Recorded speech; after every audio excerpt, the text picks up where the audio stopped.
Hi, everyone. Welcome to another episode of Talks with Nelly. Like I say, the conversation that is meant to bring light.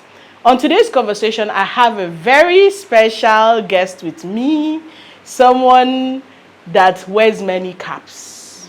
Many caps, yes. So I will want you to welcome with me with a rousing ovation, Pastor Jeff Oluwagbemiga. Pastor Jeff is a multifaceted coach, a psychologist, and family expert dedicated to human capacity development. He has over 25 years of experience in public health programming with the non-governmental organizations in Nigeria. Pastor Jeff has honed expertise in leadership, emotional intelligence, and mental health. Did I mention he's a pastor, a father, a husband, and many other things? Yes, Pastor Jeff is many things. Please, let's meet you, sir. Welcome. Thank you very much. My name is Jeff. You've done justice to that. How are you doing today? So, for the fun fact, what is Jeff 316? Jeff 316 means for God so love you that He gave you a family. If you love and cherish them, you will not be stranded, but you will have a blissful life. Because everyone who has abandoned their family has become stranded. Oh, wow. Wow. Very wonderful. Very wonderful. For the longest time, because I kept saying, what is Jeff 316? I know John 316, but we just found out what Jeff 316 is. Thank you very much, sir, and thank you for making the time to be on this podcast series with us. So for today's topic, a very special topic, we're talking about sexual compatibility. So, one of the menaces that is consuming the youth of our time is sexual impurity. Even the most moral of them engage in premarital sex under the guise of testing for compatibility. Aside that, many people who are married battle diverse issues along unmet sexual expectations and other issues of also perceived sexual incompatibility. It is time to set the record straight. So please, Pastor Jeff, help me. And I hope that you're able to bring light to this conversation. Is there anything like sexual compatibility? Please explain. Yes, very well. The word compatibility itself means that both of you can work together. Okay. Compatible. If you've taken your car to mechanic before, you'll have heard them talk about you couple the engine. Mm-hmm. So there's something on top, there's something in between. When you put the two together, they are compatible, such that there will not be any spillage of oil when it's well fitted. But when it's not well fitted, there's something is wrong somewhere. Okay. So when a man and a woman are not sexually, or when they're sexually compatible, means they are not having challenges in the area of their sexual life, meaning that things are the level of homeostasis, means there's a balance. But when they are incompatible or when they are not compatible, means there is an imbalance, either in their fantasies, in their expectations, in the physical discharge of sexual activities or sexual duties or whatever, or in how they perceive it. Basically, it's about how people perceive it. So when they don't perceive it the same way, then when they get to the play field, they are not going to be able to do the same thing. Okay. So if I understand you, sexual compatibility boils down to how both parties perceive sex. How they understand sex and sexual activities, all the things that relates to it. Or sexuality in general. Or sexuality is a bigger version. Sex is just one aspect of sexuality. Human sexuality is the broader perspective. And that's where the issue is. Human sexuality has to do with even the way you walk. There's a way women walk. There's, you walk with swing, you walk with elegance. If a man walk that way, say, are you a woman? Why are you walking like that? That's sexuality in this full package. And the way you talk, and then society expectation. So when you now bring sex out of it, now we are not talking about the actual sexual intercourse. And then that's where people get it from. Because originally from sexuality information or sexuality education that people give them, they give them a culturally biased sexuality education. Wow. That your sex is not food. Oh, wow. That's a biased statement. Because in marriage, it is food to some people. As you are doing banga, you are doing that one. Wow. Yeah. Wow. So don't do and focus on doing banga and forget this other. Because that one will make that banga to be acceptable and be sweet. Oh wow. Oh wow. Oh wow. Marriage. Yes. Okay. Thank you very much. So I don't know why then do people have different sexual expectation or perception? Because if like you said, compatibility boils down to perception, why do people have different, you understand, varying expectations or perceptions of sex? Number one, we grew up differently, under different parents, under different environments, cultural, religious, spiritual environment, different. And because of the things we have learned, or the things we have been forced not to learn, or the things that have been taken away from our purview, we come out with different information and a different volume. For example, even if two virgins are entering into marriage, they are still coming with different perceptions. You know, when your mom will tell you as a girl, don't let anybody touch you. What does touch mean? You touch you, and you see boys touch you are not getting pregnant. That information now you touch. They have been touching me now. Instead of telling them that you are now growing, don't let a man have sex with you. They said no, don't let anybody touch you. That's a misinformation. So I mean, as a marriage counselor, I've seen people who did not consummate their marriage for up to 6 months. Wow. Yes, because he said, don't touch me. In fact, there was one that ran into our house and stayed in our house until my wife had to go and bring the husband into our house, and we started the lecture for them from scratch. Oh, no. Do you understand? So it's about the information and the perception. And some of us, pastors, do not have the information on sexuality. We just pick one thing from the scripture. Sex is bad. Sex is not bad. God created it. Sex is one of the best things, the most emotional thing that God created. There's nothing that sets your body on fire more than sexual intercourse. Wow. Nothing. There's nothing that sets your body chemistry on fire than sex. There's nothing like that. You understand? Sex is, so God packaged sex very well, but he put a limitation on it and he put a boundary on it. Let it be done within marriage. That's why it is approved. So when we are being educated, instead of them telling us that sex is only approved in marriage, they will tell you sex is bad. It's a sin. Don't touch it. Sex is not a sin, depending on where you are doing it. You understand? Yes. So people now come with a lot of expectations and then fantasy. That's more dangerous of them. Fantasy. So people in their mind, they are having the kind of sex that they want, but they cannot express it. Even in marriage. I've seen a man who wants to divorce his wife because when they were having sex, the wife was shaking her body. She was responding to the two. I said, she must be an adult. And I told him, and I tried to explain to her. He said, no. That woman is an adult. I said, they came to my table because he thought the woman was cheating on him. But the woman simply enjoyed that particular sex and went into orgasm. And the man said, Kai, you must be doing that, sir. You are a bad girl. And that's what that brought them. I said, no, sir. But the man did not agree because he does not believe that sex needs any enjoy. Woman should not even enjoy sex. You should just lie down like log of wood, move this, finish and go. Tipper, just come and do tipper, pour the sand and go away. Wow. So, perception, fantasy. Now, fantasy is dangerous because people are not able to communicate in a way that the man or the woman or their spouse will understand without labeling them. Other sex is one. Hold on, say that again. You may need to say it again. Sexual fantasy is what you want to do. You wish you can do, but you don't know how to communicate it to your partner because you don't know you don't know how they will feel and you don't want to be labeled. And I say oral sex is one of them. Yeah. You don't want to be labeled. Because somebody have been labeled saying, and you're a child of God.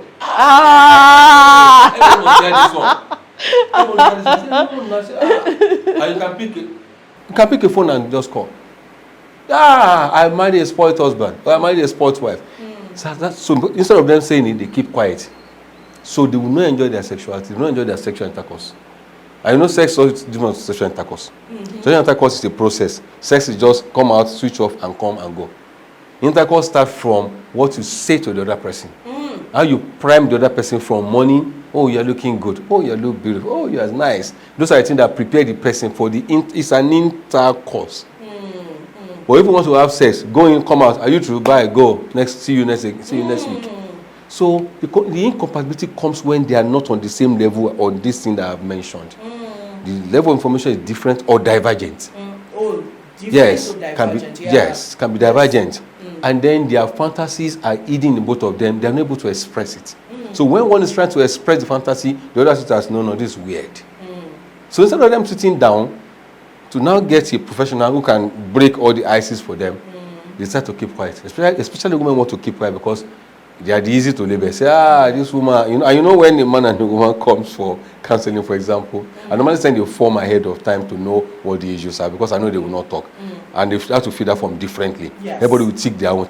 So when I bring together, I will not look at them. The man can say, for example, our sex is 85%. The woman can say it is 0. And I come, what do you mean 85? The same sex that people are having. The woman will say, as far as I'm concerned, we don't have sex. He just come in and go. He enjoys himself. So it is 0 on my side. But he has called himself 85%. Yes. Because give or take, the man will enjoy sex. Because he will release. And that will send signals to his body and he think it's okay. But what of the other person? Only few men are concerned about.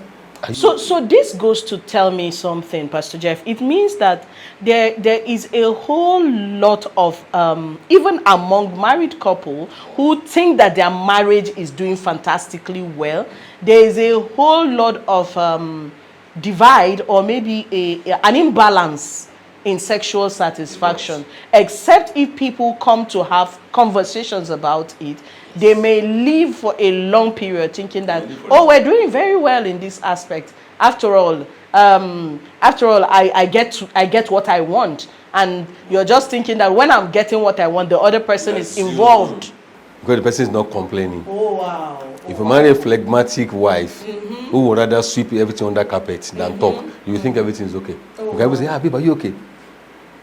And you'll be okay, and you think it's okay. Until they get to counseling room, where you give them questionnaires, and she pours her mind there, and he pours his mind there, and now bring together. I've seen people say, no, we have a very fantastic sex. Madam, do you share that? I said, no, I don't know what he's talking about. The man say, but I say, have you ever asked me before? You now say, you are not talking. Then what will I talk? So, now you bring me to maybe the climax of this conversation, or maybe what has been biting me as far as this conversation is concerned. So with all of these imbalances among married people, now, is it not okay for us to just then do it before we marry so that we establish that, okay, you and I have the same expectation, like a dress rehearsal? Is premarital sex okay? Because a lot of people who engage in it actually do it for the sake of trying to know. Yes, we're sampling. I remember one pastor said it's not pepper soup. You shouldn't taste it. So please, let's understand, is it now okay? Because from what you've said, sincerely, I feel really sorry, even for people who think their marriages are doing well. Because I feel like when the veil is removed, everyone will just be like glaring with their jaws down, because they will be like, I thought this thing was working. So is it okay now for us to just have premarital? Let me speak as a pastor. Yes, sir. Premarital sex is not permitted in Christianity. Yes, sir. Now let me speak as Coach Jeff. Premarital sex is not permitted. Not that it's not permitted, you can do what you want. But me, I will tell you that sex is an appetite. You'll be hungry again. Sex is an appetite. You still be hungry. That same day you'll be hungry. Because it will digest. Now, the sex outside marriage is not the same as sex inside marriage. You can have sex outside marriage to prove a point, to try to entice the man, to try to do whatever. When it comes to marriage, sex is the most deceptive thing. Oh, wow. Oh, yes. When husband and wife are having quarrel, I warn them, if anyone that has gone through my counseling before, do not have sex when you're having conflict until you resolve it. You will think it's done. You said they call it make-up sex. It's more distracting thing. Because you will think all is okay. Meanwhile, you have not even opened layer 1 out of layer 20 of the challenges you have. And sex will suspend your brain. Completely. Sex will suspend your brain. Wow, Pastor Jeff. It will suspend completely. You not think you are okay. By day 2, 3, you are back to square zero. Now say, I thought we have finished it. What did we talk about? We did not. So, but you see, in premarital, you are still hoping to get married. The butterflies are still in your belly. You are not seeing clearly. See, marriage is like black market. I've said it before. Someone said, don't say it again. Marriage is black market. You are not sure what you are buying until you are inside it. In church or outside church or anywhere, marriage is black market. You know black market inside that jerrycan. And sometimes you look at it, is this fuel good? You just buy, it's good. When you pour it, that's when you know. Because at that black market level, you are desperate, you just wanted the fuel. So when you don't even know, especially when sex comes in, people don't behave normally again because they know that, okay, this person loves sex. Let me be giving him now. But I found out that sex cannot hold any man, either outside marriage or inside marriage. Oh, wow. Because some people that have a wife and that's satisfying them every day, they see have side chick, not even one, not two, three, four. And there was time I had to ask somebody, all this, she said her husband has 8 side chicks and she knows all of them. Wow. I said, please describe them to me. They were different sizes and some were even the same size. And there are some that are like her. So if the man is looking for slengo, maybe she married somebody that is on the gifted side. Then we now see one of the girlfriends even bigger than the wife. So what's he looking for? So it's not about what he's looking for now. It's the fact that sex cannot hold him. That's why some people are saying that men are polygamous in nature. I don't believe that. I don't believe that we are polygamous in nature. The thing that men are adventurous to a dangerous point. Men are adventurous to a dangerous point, especially when it comes to sex. You know, I say sex suspends the brain. That's why a man in the house will have sex with the house. Human being, but you now look at the person, you now look at the wife at home, you now look at it and say, what is he looking for? He suspends the brain. So, discipline comes into this, either before marriage or after marriage. Because having sex in marriage is not even a guarantee that you are going to get married. I mean, before premarital sex is not a guarantee. It's not a guarantee. And if all you want is sex, and you see a guy who can do this, give you everything, go. When you now marry, you find that sex is like less than 10% of everything in marriage. Yeah. It's less than, because by the time you are confronted with school fees, confronted with this person that you need to learn about, you are confronted with house rent. They even told you, if you touch me, I'm fire. But you are the one that was opening before you come inside. Now you are not big. So. Wow, Pastor Jeff. I be clear. Yeah. Yes. Clear. That's the truth. Yes. So the advice I advise people, wait till marriage. It's more refreshing. So yes, wait till marriage. I love that. Can we bring some church in it? Let's bring the Bible into it. What's the dangers or the negative impact of premarital sex? What the Bible just told us is don't defile yourself. That defilement can mean many things. Many things. When we were young, a lot of times people know people's story. And there was this guy who came to our street then, and he was trying to toast a particular girl on our street. And and then we looked at him. We just did like this to him. We shook our head. He was asking up. We shook our head. We shook our head. We now was saying, we are counting fingers like this. You can't. I told 10 boys around here. Half. So don't go there. Secrets do come out. Oh wow, yeah. And there's something you cannot defend. So, but if you're on the side of caution, it saves you. Some scandals come out and whatever. If the person you're getting married to knows about it, no problem. So, but I would tell people that for the sake of your sanity, because let me ask you this question: when a man and a woman breaks up, who do you think feel pain the most? The woman. Most of the time, the woman. Why? They have invested body, soul, and spirit. Oh, wow. Meanwhile, the man is not even committed. It takes a man a long time to be committed. During that uncommitted season, you're having sex together. You're having sex with a man that's not committed, that has not said yes. You want to blame him to say yes with the sex. If you ever say yes, it's not a yes. Check the yes very well. S is not there, or E is missing. Something is missing in that yes. But apart from that, apart from dignity that we tell people should keep, there are other. I've worked in the HIV space for more than 20-something years, and HIV is caused by 85% sex, unprotected sex, and I've met people who got sexually involved with their partners and they picked HIV. I've seen many of them, and they say, if I had known. I cannot blame her at that point because it has already happened. They say, I know we use condom, and you know that condom is not safe. It's not 100% safe. In fact, you are not sure of the percentage of the condom you are holding. There's a whole lot of things that will have affected it. So apart from religion, you help people to just keep your stand. And you know, if your value is 100%, as soon as a man sees your complete nakedness, your value has gone down. It's like you buy a brand new car today. By the time you take it from the park, drive it home, and you want to sell it next week, it cannot be the same value. And you have not even entered the car. You only entered 3 times. The value has gone down. So people's value drop. It's come to a point that you now call the guy and say, waiting, why they call me? Say, I'm the one. I know so now you know waiting what. But the guy has gone 3, 4, 5, 6, 7, 8. No dignity, no respect for you again. And you know something? A man likes something that he will need to run after. Let me give you an example. Have you seen chicken? When chicken is pursuing the cock, is pursuing the chicken, pursuing the hen. Why does the hen run? He wants to give him a run for the money so that it can be worth it at the end of the day. So after running, okay, you come and take it and go. But when you give it to them as holy sacrament, they don't respect you. They don't, and there's no guarantee. There's no guarantee they're going to get married to you.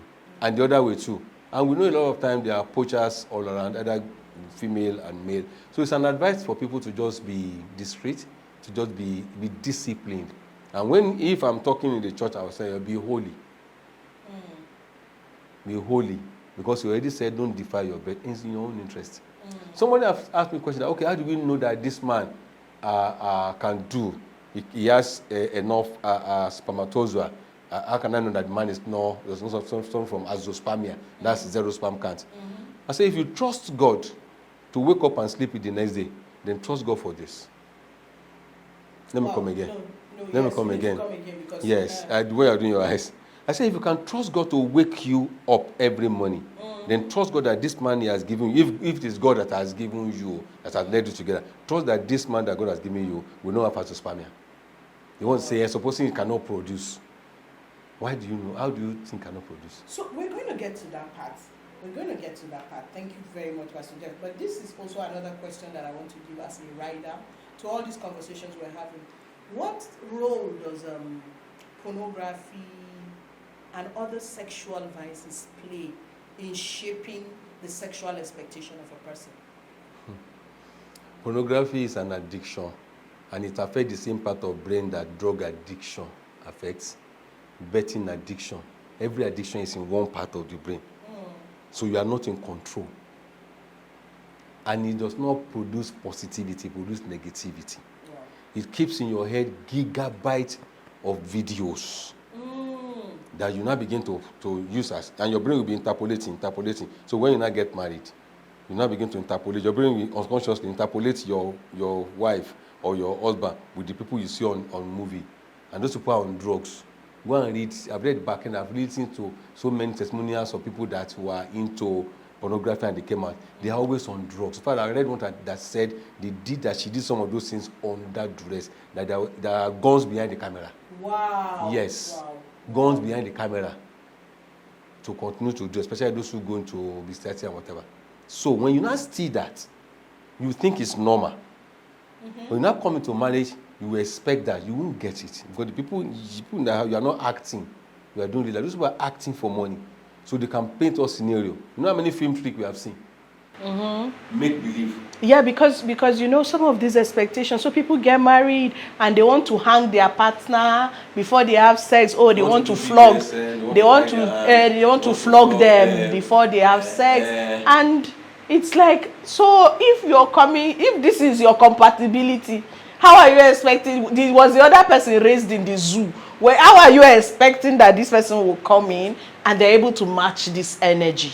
That is why it's good to discuss sex before getting married. Good now. So discuss it. Discussing it does not mean go into it. Oh yeah. So discuss. Ask questions.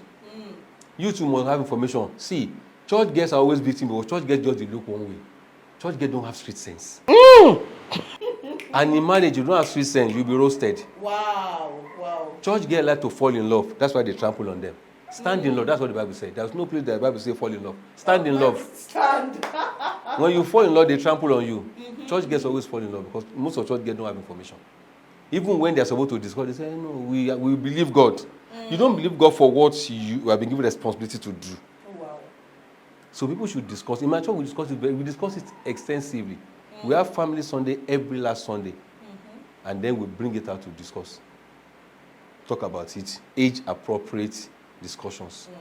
So that people will not go like that. They must have information. So that nobody can hoodwink you. You must have information.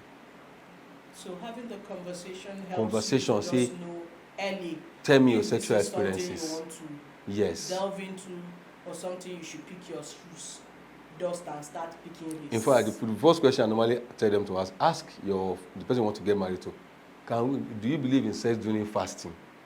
That's where truth will come out. There's nothing wrong with sex inside fasting. But religious people will say, when you are fasting, don't have sex. But now, okay, the church girl in me is feeling like, if he's saying he believes in sex during fasting, this why it's not good spiritual husband. No, that's where you will not discussing it. Why do you believe that there should be sex in fasting? Then that will take you into a spiritual and a sexual conversation.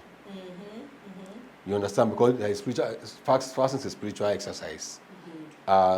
Sex is a erotic exercise. And eros is part of love. Agape is part of love. Phileo is part of love. All of them must be present in marriage. You can't have only agape marriage. That's not marriage now. It's where the Holy Spirit are doing agape. You and your wife, you do eros and you do phileo. The phileo makes you to treat him or her as a brother, as like a sibling. You don't maltreat the person. The eros is the sexual part of it. That's why you cannot have eros for other people, but yes, for this person. And it's not only about eros. Then what else? You understand? So there should be a balance. So that conversation brings out one thing that will lead to the other. It's not like saying, have you had sex before? Because I want to marry a virgin. What difference does it make? What difference does it make? There's no difference. See, being a virgin does not mean you're going to have a good marriage. It's not a guarantee. It does not guarantee anything. Because I think our upbringing placed premium on virginity. Very good. It's like the entire thing you're packing into your husband's house is virginity. So you now go and the man has taken virginity and you're left with nothing. You're not keeping for the man, you're keeping for yourself. Now this Pastor Jeff, you need to emphasize this part. We are not keeping virginity for someone. No. You're keeping virginity It's for yourself. Thank you so much. It's for yourself. It's in your own interest. It's you that you are maintaining a certain decorum. Let me use the word, or a certain vision, a purpose that you want to do. You are not for that. No. Suppose the man walks away and come, will he return you your virginity? He will not return it now. So you are not keeping for him. It's for yourself, and you willingly gave it to the marriage, not to him, to the union of both of you. And you know, unfortunately, we don't lay emphasis on the guy being a virgin. Forgetting that it takes a guy to disvirgin again. That's what I was coming to as the next question, because I've had this conversation one time with a friend who said she got married as a virgin, but this person did not even appreciate the virginity. After all, the person has been everywhere. And then, you know, it's always like that. It's always okay. Even in the olden culture where they checked for virginity on wedding night, it was the woman that they checked. Nobody used to. Well, how will you check man? Nobody used to check the man or anything. Unfortunately, there's no measurement. There's no way, no questionnaire, no AI will check it or can check it. So I think this is just for the girl child. Take note that virginity is for your own self.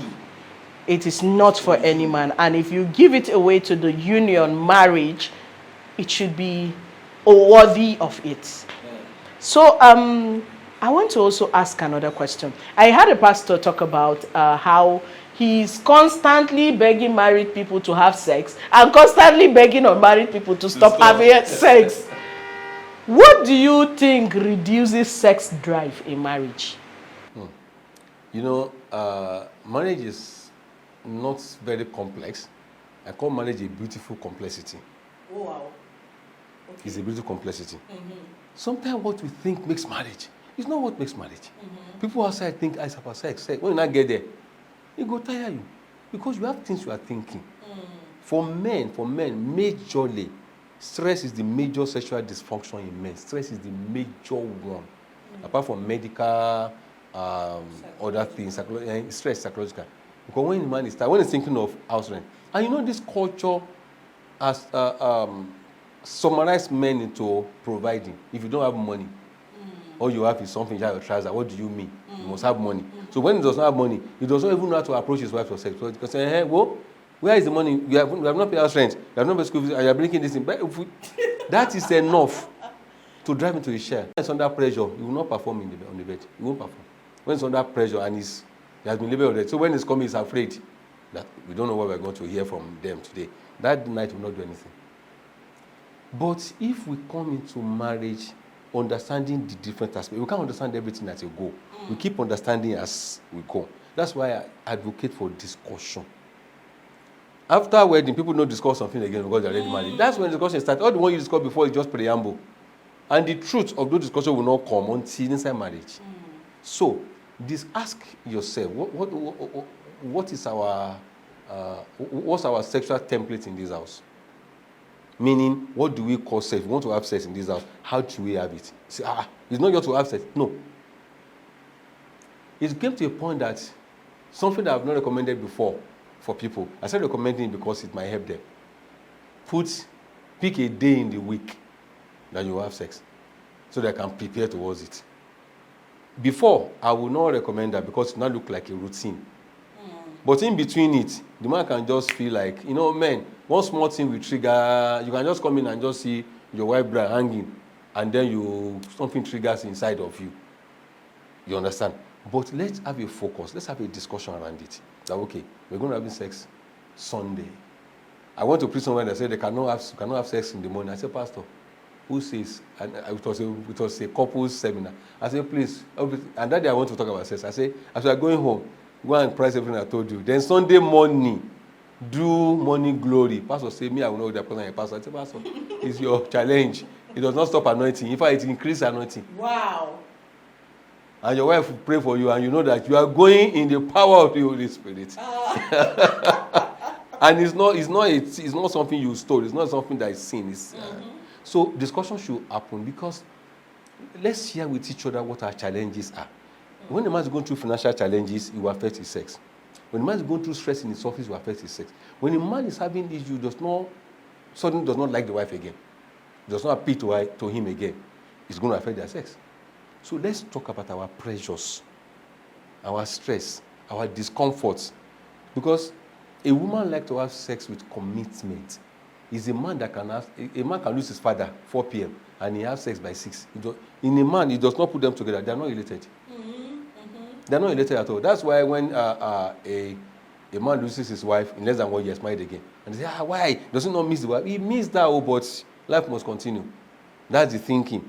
But for women, culture say, no, let her wait. I'm not advocating. I'm not an advocate of they should wait for a long time. I say, no, it's only children. Maybe she has children. It's not about children. You understand? So let them discover that this how we're going to be. This is our template for sex in this house. We must have discussions. We must explore. Exploration is very important. Just look at check each other's body. Inside, lock the door. Don't sit inside the bedroom. Just explore the body. It can bring the fire back if he's dead. That exploration can open your eyes to things that you have not seen before in each other. But do people have time for exploration? Exploration can take 2 hours. And you're just there. Say, I have things to do. You have things to do. That's better than this. I had the man say that it's only a man that does not have a job that will be spending 30 minutes beside. That 5 minutes is done. That you can give financial orgasm. Yes. It's an awesome guy, actually. I met him before in Warri. Said that, but that does not work for everybody. It doesn't work for everybody, yeah. No, I think, but the conversation he had can still be taken into it's a very to be put in place of balance. Yes, what he's a smarter guy. He's a very smart guy. The fact that you shouldn't focus just on the sexual without looking at other things you can do. Yes. Yeah. Thank you so much. So maybe in order to start driving this conversation to a close, I want us to talk about what do you advise couples? So they get married, the sex was excellent, and then along the way an accident happens and this person can no longer have sex. What kind of accident? Because there's some accident that still does not affect the erection. It's not all spinal cord injury that affects erection. But there are also issues of erectile dysfunction. Erectile dysfunction can be treated. Yeah, but okay, so it still takes us back to one, you said we should have the conversation. Yeah. But okay, so if there is openness in the conversation, the fact is, like you've said, explore. Yes. So what should people do when there's an accident and one person cannot function sexually again? Now, whatever the nature of the accident is, there must be an option. So let me just add a cap to this question, because I've seen scenarios where the man will say, I'm no longer useful to you, or he becomes excessively jealous, feeling like, oh, because I'm not able to do this, you're going to leave me. Oh, you're seeing other men, you're being this, you're being Sometimes that. those things don't happen. It's just the man that begins to think like this. Then I've also had a conversation with someone who says she wants it, but he doesn't give it. And instead of him to tell her, okay, I'm medically not fit, he keeps picking a fight. Yeah, you understand? See, medical science have advanced a lot. It has advanced a lot. Let them seek medical advice. Oh, wow. Let them seek advice because, for example, there was a couple like that the man had backbone injury, and himself and his wife they only thought the only sexual style is missionary, that he has to be on top. They have never heard of cowgirl. They heard of cowgirl from a counselor friend. Say, what about cowgirl? Say, which one is cowgirl? Let him lie down, and you are on top. Say, hey, is that in the Bible? There's no sexual style in the Bible.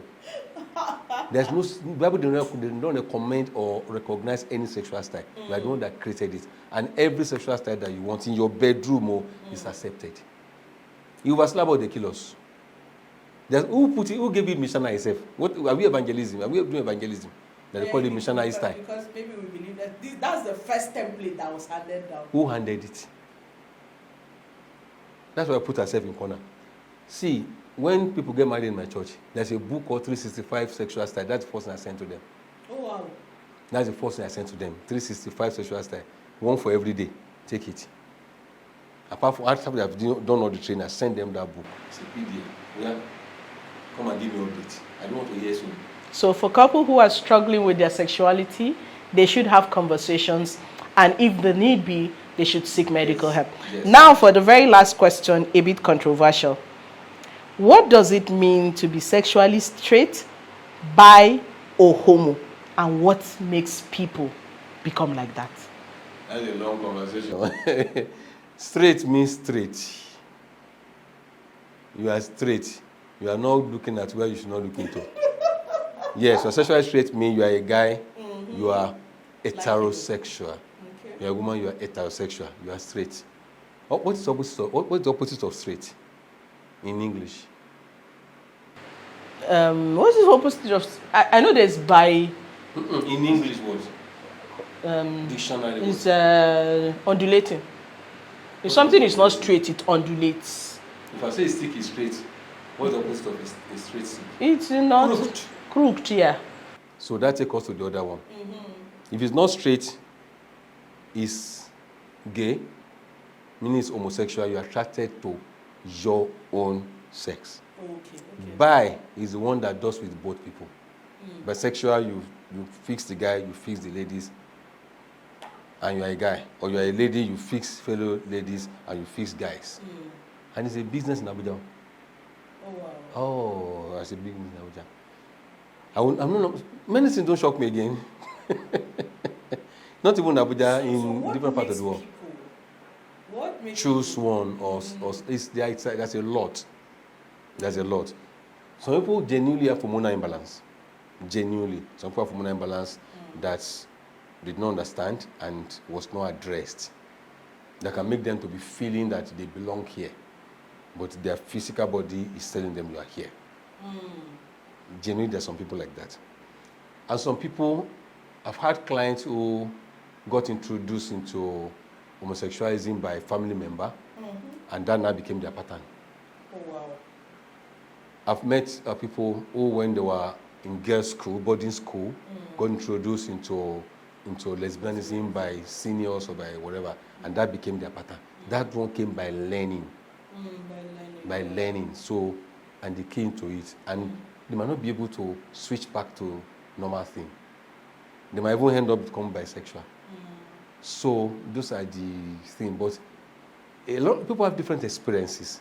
So, but what I just said is just like just like snapshot of the whole thing. So people who are straight.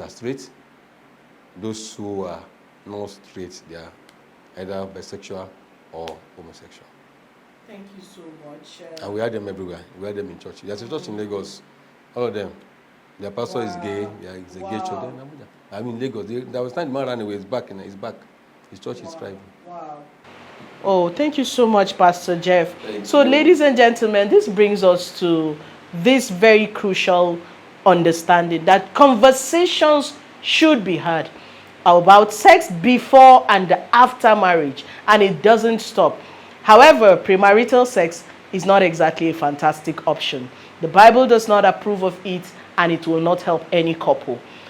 Also, when you go into marriage, sex is a conversation that should continuously be held, and seek medical help, seek counseling help if the need arises. Thank you very much, Pastor Jeff. Any final word for couples, for young persons? Well, I like to I've said it before, let me just say that sex is an appetite. Don't build your life around it. Because when you get hungry, when you eat, you're going to get hungry again. Don't build your life around sex. Sex is too feeble to be able to hold anything. Discuss it. And unfortunately for all, sex has a way of affecting every other thing around us. And we might not know. A man that refuses to give money, say, I don't have money. The question maybe he has not been able to have sex for the past 3 or 4 attempts, and you're not asking for money. He will not give you. Wow. He won't give you. Because men feel rejected when you say no. And those who suffer from rejection, in fact, you have escalated for them. It's like, go elsewhere. You understand? So let's handle sex with a lot of information, conversation, so that you understand how it can affect your marriage and how it can build your marriage. It can build your marriage fantastically, and it can also destroy it. Thank you so much, Pastor Jeff. It's a pleasure. It's wonderful to have you. And so because conversations are meant to be had over a drink, we are glad to have you, and we would want to give you this so that the next time you have a conversation, you have it with a drink. Thank you. And I will drink with you. Yes. So thank you very much, Pastor Jeff. Thank you very much. I appreciate it. Thank you, everyone, for joining on today's conversation. I hope to see you on the next one. Don't forget, light keeps shining through our conversation. Thank you.